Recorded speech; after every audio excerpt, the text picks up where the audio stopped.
అందరికీ వందనాలు. ఈరోజు మనము రూతు గ్రంథము 1వ అధ్యాయంని చదువుకుందాము. న్యాయాధిపతులు ఏలిన దినములయందు దేశములో కరువు కలుగక యూదా బెత్లెహేము నుండి ఒక మనుష్యుడు తన భార్యను తన 2 కుమారులను వెంటబెట్టుకొని మోయాబు దేశమున కాపురముండుటకు వెళ్ళెను. ఆ మనుషుని పేరు ఎలీమోలేకు. అతని భార్య పేరు నయోమి. అతని 2 కుమారుల పేర్లు మహులోను, కిల్యోను. వారు యూదా బెత్లెహేము వారైన ఎఫ్రాతీయులు. వారు మోయాబు దేశమునకు వెళ్ళి అక్కడ కాపురం ఉండిరి. నయోమి పెనిమిటి అయిన ఎలీమోలేకు చనిపోయిన తరువాత ఆమెయు ఆమె 2 కుమారులను నిలిచియుండిరి. వారు మోయాబు స్త్రీలను పెండ్లి చేసుకొనిరి. వారిలో ఒకదాని పేరు ఊర్ఫా, రెండవ దాని పేరు రూతు. వారు ఇంచుమించు 10 సంవత్సరములు అక్కడ నివసించిన తరువాత మహులోను, కిల్యోనను 2 చనిపోయిరి. కాగా ఆ స్త్రీ తాను కనిన 2 కుమారులను తన పెనిమిటియు లేనిదాయెను.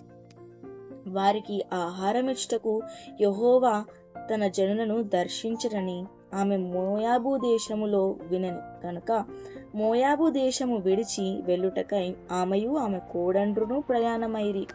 అప్పుడు ఆమె ఉన్న స్థలము నుండి ఆమెతో కూడా ఆమె 2 కోడండ్రును బయలుదేరి యూదా దేశమునకు తిరిగి పోవలనని మార్గమున వెళ్ళుచుండగా నయోమి తన 2 కోడండ్రును చూచి, మీరు మీ తల్లుల ఇండ్లకు తిరిగి వెళ్ళుడి. చనిపోయిన వారి ఎడలను నా ఎడలను మీరు దయచూపినట్లు యెహోవా మీ ఎడల దయచూపునుగాక. మీలో ఒక్కొక్కతే పెండ్లి చేసుకొని తన ఇంట నెమ్మది నొందునట్లు యెహోవా దయచేయునుగాక అని వారితో చెప్పి వారిని ముద్దు పెట్టుకొనెను. అంతటా వారు ఎలుగెత్తి ఏడ్చి, నీ ప్రజల యొద్దకు నీతో కూడా వచ్చేదమని ఆమెతో చెప్పగా, నయోమి, నా కుమార్తెలారా, మీరు మరలుడి, నాతో కూడా మీరు రానేలా? మిమ్మును పెండ్లి చేసుకొనుటకై ఇంకా కుమారులు నా గర్భమును నివ్వురా? నా కుమార్తెలారా, తిరిగి వెళ్ళుడి. నేను పురుషునితో నుండలేని ముసలిదానను. నాకు నమ్మిక కలదని చెప్పి ఈ రాత్రి పురుషునితో నుండి కుమారులను కనినను వారు పెద్దవారగు వరకు వారి కొరకు మీరు కనిపెట్టుకొందురా? మీరు వారి కొరకు కనిపెట్టుకొని పురుషులు లేకయుంటిరి కత్తెలై యుందురా? నా కుమార్తెలారా, అది కూడదు. యెహోవా నాకు విరోధి ఆయను. అది మిమ్మును నొప్పించినంత కంటే నన్ను మరి ఎక్కువగా నొప్పించినదని వారితో చెప్పెను. వారు ఎలుగెత్తి ఏడవగా ఓర్పా తన అత్తను ముద్దు పెట్టుకొనెను. రూతు ఆమెను హత్తుకొనెను. ఇట్లుండగా ఆమె, ఇదిగో నీ తోడికోడలు తన జనుల యొద్దకును తన దేవుని యొద్దకును తిరిగిపోయినదే. నీవును నీ తోడికోడలి వెంబడి వెళ్ళుమని అనెను. అందుకు రూతు, నా వెంబడి రావద్దనియు నన్ను విడిచి పెట్టుమనియు నన్ను బ్రతిమాలు కొనవద్దు. నీవు వెళ్ళు చోటుకే నేను వచ్చేదను. నీవు నివసించు చోటనే నేను నివసించెదను. నీ జనమే నా జనము, నీ దేవుడే నా దేవుడు. నీవు మృతి పొందు చోటను నేను మృతి పొందను. అక్కడనే పాతి పెట్టబడెదను. మరణము తప్ప మరి ఏదెనను నన్ను ప్రత్యేకించిన ఎడల యెహోవా నాకు ఎంత కీడైనా చేయునుగాక అనెను. తనతో కూడా వచ్చుటకు ఆమెకు మనస్సు కుదిరినను నయోమి తెలుసుకొనినప్పుడు అందును గూర్చి ఆమెతో మాటలాడుట మానెను. గనుక వారిద్దరూ బెత్లెహేమునకు వచ్చి వరకు ప్రయాణము చేసిరి. వారు బెత్లెహేమునకు వచ్చినప్పుడు ఆ ఊరి వారందరూ వారి యొద్దకు గుంపు కూడి వచ్చి, ఈమె నయోమి కదా అని అనుకొనుచుండగా ఆమె, సర్వశక్తుడు నాకు చాలా దుఃఖము కలుగజేసెను గనక నన్ను నయోమి అనక మారా అనుడి. నేను సమృద్ధి గల దాననై వెళ్ళితిని. యెహోవా నన్ను రిక్తురాలినిగా తిరిగి రాజచేసెను. మీరు నన్ను నయోమి అని పిలువనేలా? యెహోవా నా మీద విరుద్ధముగా సాక్ష్యము పలికెను. సర్వశక్తుడు నన్ను బాధపరచెను అని వారితో చెప్పను. అట్లు నయోమియు ఆమెతో కూడా మోయాబీరాయులైన రూతు అను ఆమె కోడలును మోయాబు దేశము నుండి తిరిగి వచ్చిరి. వారిద్దరూ యవల కోత ఆరంభములో ఆరంభములో బెత్లెహేము చేరిరి. నయోమి పెనిమిటికి బంధువుడొకడుండెను. అతడు చాలా ఆస్తిపరుడు. అతడు ఎలిమోలేకు వంశపు వాడై ఉండెను. అతని పేరు బోయాజు. మోయాబీయురాలైన రూతు, నీ సెలవైన ఎడల నేను పొలములోనికి పోయి ఎవని కటాక్షము పొందగలనో వాని వెనుక పరిగె నేర్కొందునని నయోమితో చెప్పగా ఆమె, నా కుమారి పొమ్మనెను. కాబట్టి ఆమె వెళ్ళి పొలములోనికి వచ్చి చేను కోయువారి వెనుక పొలములో ఏర్కొనెను. ఆ పొలములో ఆమె పోయిన భాగము ఎలీమెలెకు వంశపు వాడైన బోయాజుది. బోయాజు బెత్లెహేం నుండి వచ్చి, యెహోవా మీకు తోడయుండునుగాకనియు చేను కోయువారితో చెప్పగా వారు, యెహోవా నిన్ను ఆశీర్వదించునుగాకనిరి. అప్పుడు బోయాజు కోయువారి మీద ఉంచబడిన తన పనివానిని చూచి, ఈ చిన్నది ఎవరిదని అడగగా, కోయువారి మీద నుంచబడిన ఆ పనివాడు, ఈమె మోయాబు దేశము నుండి నయోమితో కూడా తిరిగి వచ్చిన మోయాబీరాలైన యవనురాలు.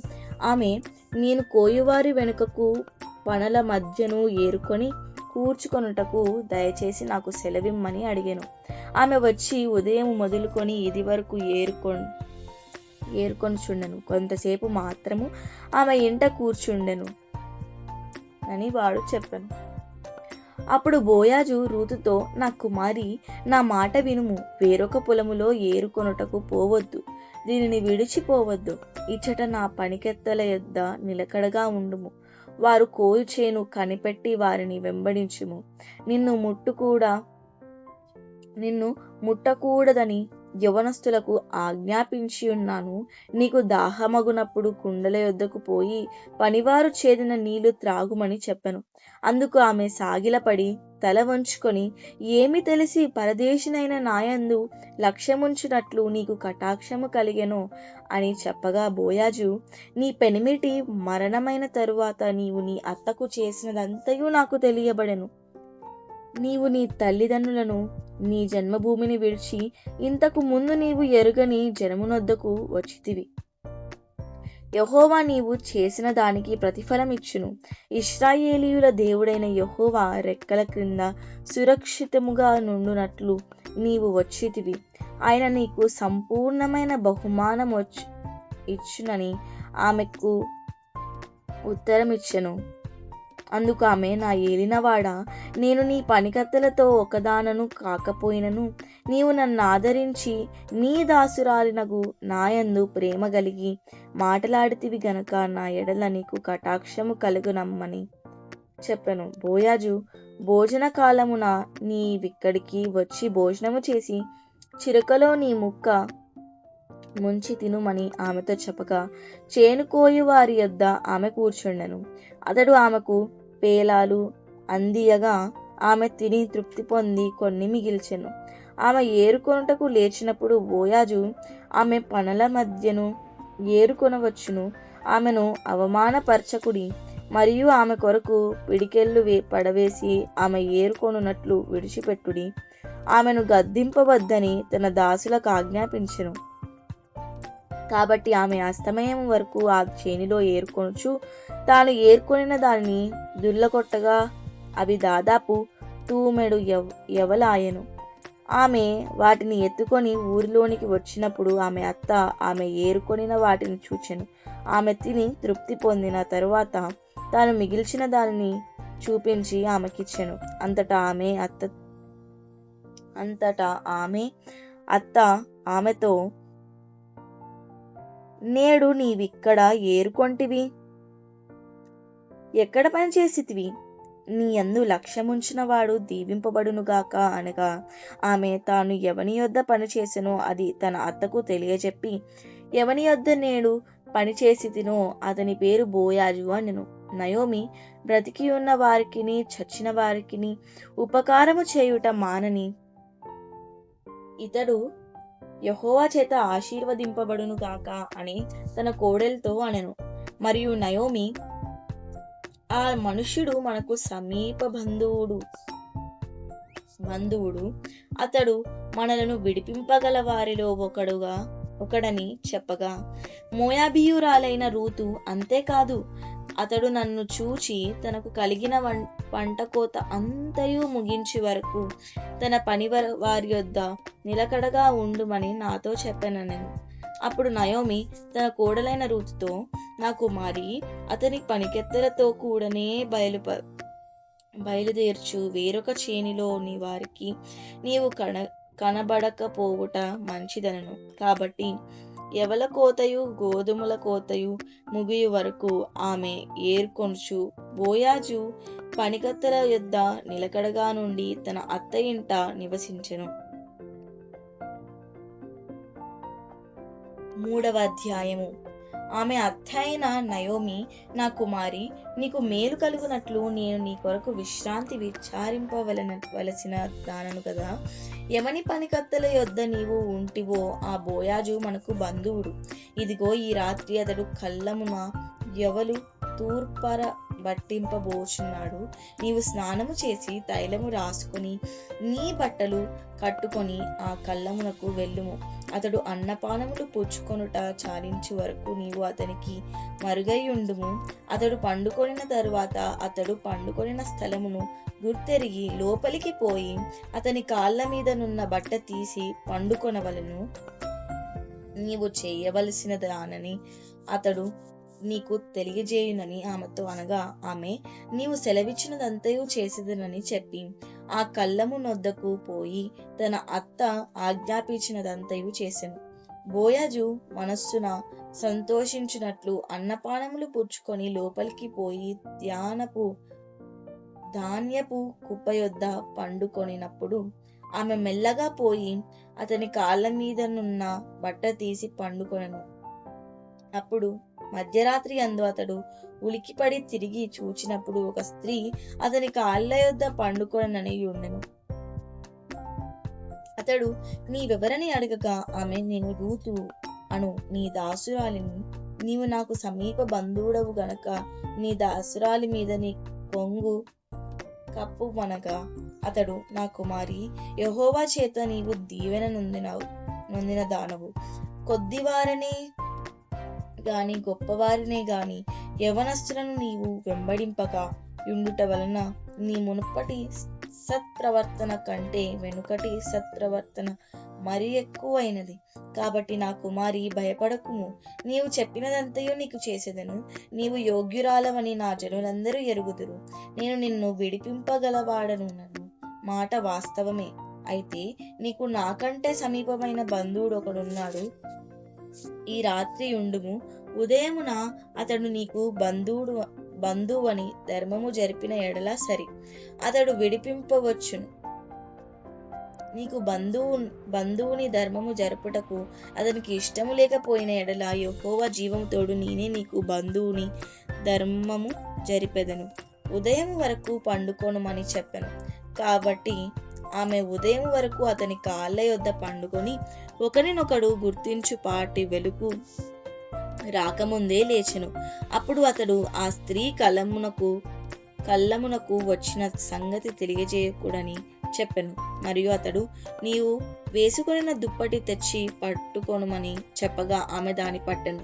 అతడు 6 కొలల యొవలను కొలచి ఆమె భుజము మీద నుంచగా ఆమె పురములోనికి వెళ్ళెను. ఆమె తన అత్త ఇంటికి వచ్చినప్పుడు అత్త, నా కుమారి, నీ పని ఎట్లు జరిగినని అడగగా ఆమె ఆ మనుష్యుడు తనకు చేసినదంతయు తెలియజేసి, నీవు వట్టి చేతులతో నీ అత్త ఇంటికి పోవద్దని చెప్పి అతడు ఆ 6 కొలల యవలను నాకిచ్చెనను. అప్పుడు ఆమె, నా కుమారి, ఈ సంగతిని నేటి దినమున నెరవేర్చితేనే కాని ఆ మనుష్యుడు ఊరుకొండడు గనుక ఇది ఎలాగు జరుగునో నీకు తెలియ వరకు ఊరుకొండుమని అను. బోయాజు పురద్వారమునొద్దకు పోయి అక్కడ కూర్చుండగా బోయాజు చెప్పిన బంధువుడు ఆ త్రోవను పోవుచుండెను గనక బోయాజు, పోయి ఈ తట్టు తిరిగి ఇక్కడ కూర్చుండుమని అతని పిలువగా అతడు వచ్చి కూర్చుండెను. బోయాజు ఆ ఊరి పెద్దలలో 10 మందిని పిలిపించుకొని ఇక్కడ కూర్చుండుడని చెప్పగా వారు కూర్చుండిరి. అతడు మోయాబు దేశము నుండి తిరిగి వచ్చిన నయోమి మన సహోదరుడైన ఎలీమోలేకునకు కలిగిన భూభాగమును అమ్మివేయుచున్నది గనక నీవు చెవులారా వినున్నట్లు నేను ఒక సంగతి తెలియజేయవలనని ఉన్నాను. ఈ పుర నివాసుల ఎదుటను నా జనుల పెద్దల ఎదుటను ఆ భూమిని సంపాదించుకొను. ఏమనగా దాని విడిపించుటకు నీవు ఒప్పుకొనిన ఎడల విడిపింపుము. దాని విడిపింపనొల్లని ఎడల అది స్పష్టముగా నాతో చెప్పుము. నీవు గాక దాని విడిపింపవలసిన బంధువుడెవడునూ లేడు. నీ తరువాతి వాడను నేనే అని బంధువునితో చెప్పెను. అందుకతడు నేను విడిపించెదనని. బోయజు, నీవు నయోమి చేతి నుండి ఆ పొలమును సంపాదించు దినమున చనిపోయిన పేరట అతని స్వాస్థ్యమును స్థిరపరచునట్లు చనిపోయిన వాని భార్య అయిన రూతు అను మోయాబీయురాలి యొద్ద నుండి దాని సంపాదించవలనని చెప్పగా ఆ బంధువుడు, నేను దానిని కొనలేను, నా స్వాస్థ్యమును పోగొట్టుకొందునేమో, నేను దాన్ని విడిపింపలేను గనక నీవే నాకు ప్రతిగా బంధువుని ధర్మము జరిగించుమని చెప్పెను.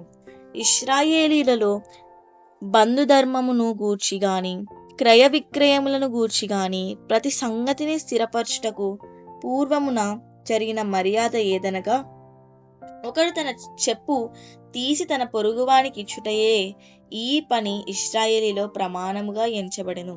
ఆ బంధువుడు నీవు దానిని సంపాదించుకొనుమని బోయాజుతో చెప్పి తన చెప్పు తీయగా, బోయాజు ఎలిమోలేకును అకు కలిగినది యావత్తును, కిల్యోనుకును మహ్లోనుకును కలిగినది యావత్తును నయోమి చేతి నుండి సంపాదించితినని నేనన్నందుకు మీరు ఈ దినమున సాక్షులై ఉన్నారు. మరియు చనిపోయిన వాని పేరట అతని స్వాస్థ్యమును స్థిరపరచునట్లును చనిపోయిన వాని పేరు అతని సహోదరులలో నుండి అతని స్థలము యొక్క ద్వారము నుండి కొట్టివేయబడక ఉన్నట్లును నేను మహ్లోను భార్య అయిన రూతను మోయాబీయురాలిని సంపాదించుకొని పెండ్లి చేసుకొనుచున్నాను. దీనికి మీరు ఈ దినమున సాక్షులై ఉన్నారని